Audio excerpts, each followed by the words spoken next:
25 सप्ताह की कार्ययोजना के अंतर्गत आज आपके समक्ष कक्षा 1 की हिंदी की 15वें सप्ताह के छठे दिन की शिक्षण योजना प्रस्तुत है।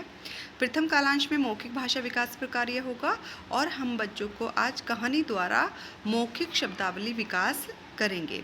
विषय वस्तु हमारी होगी कहानी पोस्टर 2 चींटी। सबसे पहले हम 7 से 10 मिनट बच्चों को मौखिक रूप से कहानी सुनाएंगे और जो हमारा चित्र है, पोस्टर है 2 चींटी वाला, उसको दिखाते हुए हम बच्चों से कहानी के शीर्षक के बारे में अनुमान लगाने के लिए कहेंगे। फिर बच्चों को हम कहानी पढ़कर सुनाएंगे और बच्चों का जुड़ाव कहानी से बनाए रखने के लिए बीच बीच में हम 3-4 बंद छोर के प्रश्न भी पूछेंगे, जैसे लाल चींटी क्या लाई थी आदि। उसके बाद 7 से 10 मिनट हम कहानी पर शब्दावली विकास पर कार्य करेंगे। इसमें हम कहानी में आए कठिन और अमूर्त शब्दों, जो बच्चों के इस तरह से कठिन शब्द हैं जैसे दाना, भूखी, लाल, काली आदि के अर्थ बच्चों के परिचित संदर्भों से जोड़ते हुए समझाएंगे। जैसे कि जब आप स्कूल से जाते हो तो आपको भूख लगती है, तो तब आप भूखे होते हो। इस तरह से उनको आप जोड़ते हुए समझाएंगे और फिर उन शब्दों को कहानी पोस्टर में ढूंढने के लिए कहेंगे। 5 से 7 मिनट हम बच्चों द्वारा आपस में चर्चा करने के लिए कहेंगे। बच्चों को आपस में जोड़ियों में बांटकर कुछ प्रश्नों के माध्यम से कहानी के बारे में उनसे बातचीत करें, जैसे दोनों चींटी क्या लाती कि उनका पेट भर जाता आदि।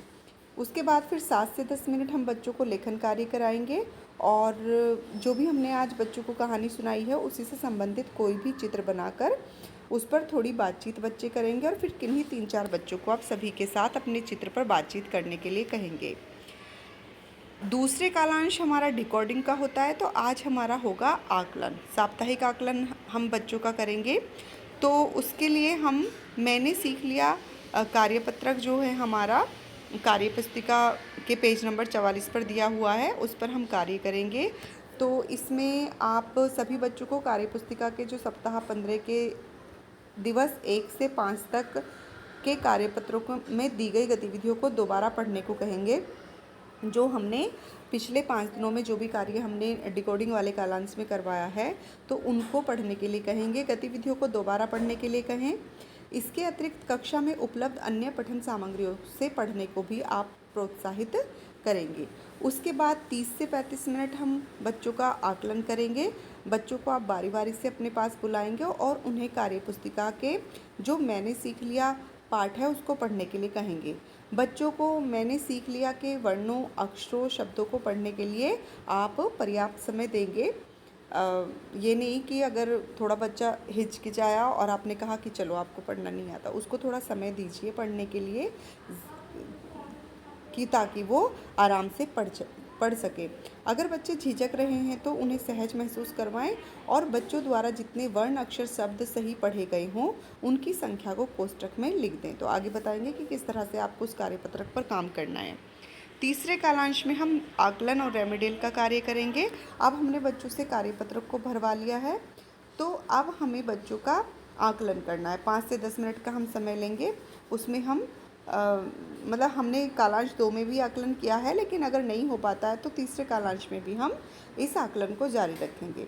उसके बाद फिर 5 से 7 मिनट हम सुनकर लिखे वाली गतिविधि बच्चों को कराएंगे कार्यपत्रक में, कि आप बच्चों को सामूहिक रूप से अब तक सिखाए गए वर्णों, अक्षरों से बनने वाले 5 शब्द बोलेंगे और बच्चों को लिखने के लिए कहेंगे। सभी बच्चों के लिख लेने के बाद अब आप शब्दों को बोर्ड पर लिख दें, फिर बच्चों को एक दूसरे की कॉपी जांचने को कहें। रेमेडियल कार्य में 17 से 20 मिनट आप मैंने सीख लिया में लाए गए अंकों के आधार पर बच्चों के समूह बनाएंगे और समूह बनाने एवं उनके साथ कार्य करने का विवरण संदर्शिका के पेज नंबर 124 और 125 पर आप देखेंगे। उम्मीद है कि आप सभी को संदर्शिकाएं मिल गई होंगी। उसके बाद शिक्षण प्रक्रिया की समीक्षा, जब जिन बच्चों के साथ रेमेडियल कार्य किया गया है, क्या वे बच्चे इस अभ्यास को सफलतापूर्वक कर पाए हैं या नहीं, इसे देखने के लिए उन बच्चों द्वारा किए गए कार्य को समय निकालकर आप जांचेंगे।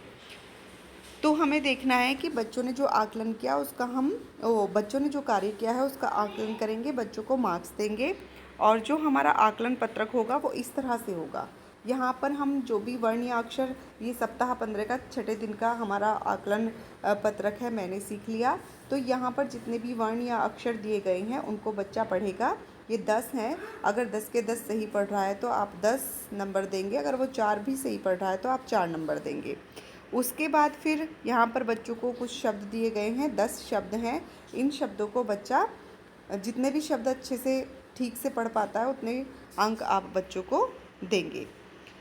और फिर जो सुनकर लिखी गतिविधि है उसमें आप बच्चों को उनकी जो कॉपी है उसमें आप वो 5 शब्द बोलेंगे और देखेंगे कि कितने बच्चे उन शब्दों को सही लिख पाए, और फिर ब्लैक बोर्ड पर लिखकर आप उनको दोहराएंगे।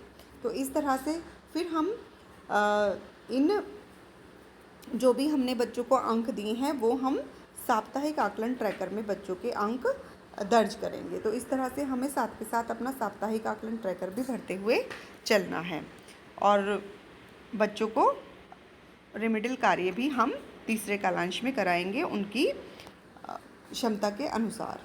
धन्यवाद।